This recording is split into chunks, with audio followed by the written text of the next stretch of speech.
You are welcome to Grizzly Tales for Gruesome Kids, a series of cautionary tales for lovers of squeam. I call this tale Sweets. Spindleshanks, pop out here a moment. Now, if we paint your legs white and hide you right up there in the roof of my mouth,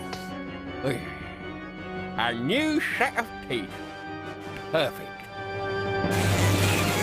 Sweets are bad for your health in more ways than one.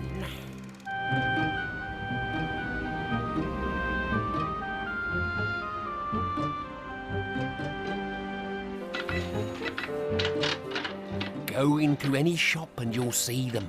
Foul little children tugging at their mothers' dresses, or blasting imaginary spacemen, or peeking out through racks of clothes where they've just had a spit in the pockets. Dirty fingers, grubby noses, and squealy voices whining and whinging. I want some sweets. Why can't I have some sweets? It's not fair. You never buy me anything. Moan, moan, sob, sob, whimper, whimper, bellyache.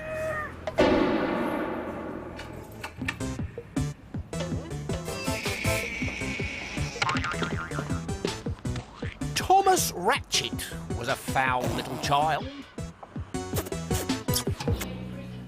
"Is this yours?" said the store detective. "Oh, what has he done now?" sighed his mother. He was eating the bananas. I was bored. And I caught him using a trolley as a chariot. Can I have some sweets now? And he poured a pint of cream down the front of my trousers when I tried to stop him. Thomas hadn't had so much fun since he switched off a freezer and water skied through pies and potted meats. "I am so sorry," muttered an embarrassed Mrs. Ratchet. "He's not normally this naughty." But of course, he was. Can I have some sweets now?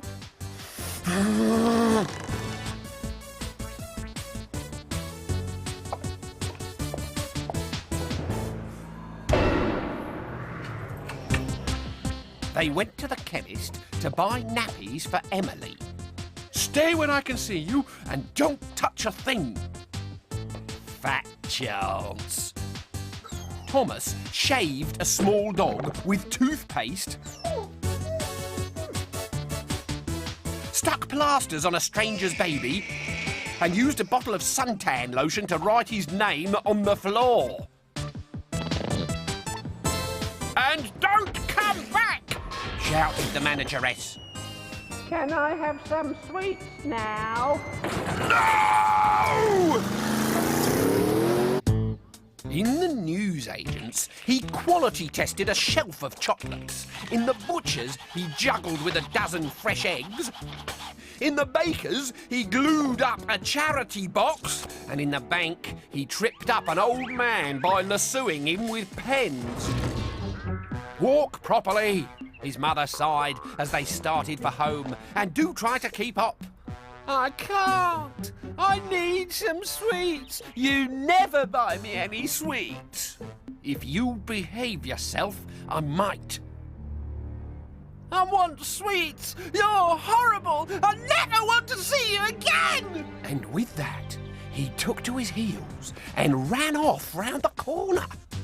"Thomas, come back here," she called after him, but Thomas did not come back. He kept on running until her voice had completely disappeared. He ran into a spooky alleyway and was just about to turn back when he heard a squeak above his head. "Ah! Not a vampire bat!"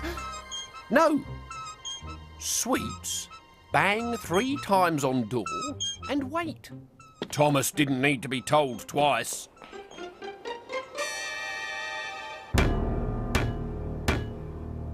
But nobody came.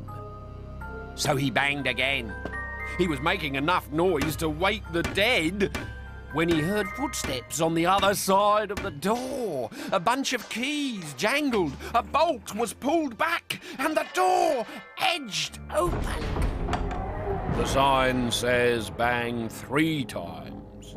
I want some sweets, and you were taking too long. You must be Thomas Ratchet. How did you know that? I've been expecting you for quite some time, said the old man as he slid the heavy bolt home. The shop smelt of cats. It was dark and damp and didn't look anything like a sweet shop. In the corner, Thomas thought he could see a large pile of bodies. But on second glance, it was only a pile of shop window dummies. I thought those were bodies, he laughed. Why would I keep bodies in a sweet shop? Now, what's your poison? Lemon sherbets, licorice twisters, and 6 pounds of gum boils. Your favourites? How'd you know that? I also know that when you go shopping with your poor mother, you are the worst behaved boy in the world. It's her fault. She never buys me sweets. Are you sure those are shop window dummies in the corner? Why do you ask? I thought I saw their eyes move. The old man laughed. Ha, ha. And flicked a switch on the wall. So where are my sweets? Through here. You don't like shops, then? They're boring. There's never anything to do.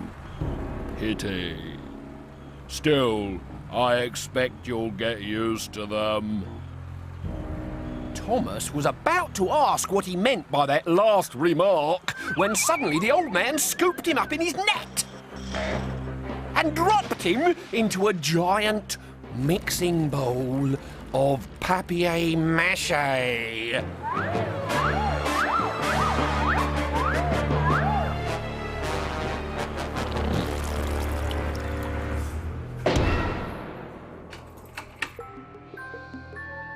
When Thomas woke up, he felt stiff.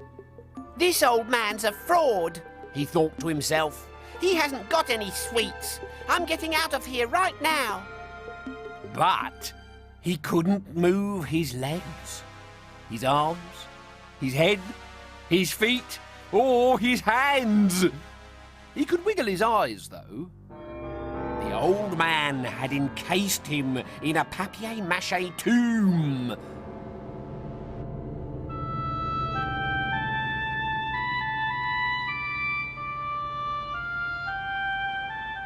Thomas spends all his time in shops nowadays. He stands in the window waiting for his mother to find him. She stopped last week and looked straight into his eyes. She seemed to recognise him, but couldn't remember where from. When she does remember, I think she'll come and get him. Don't you?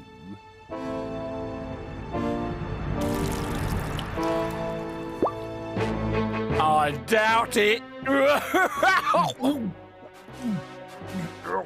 on.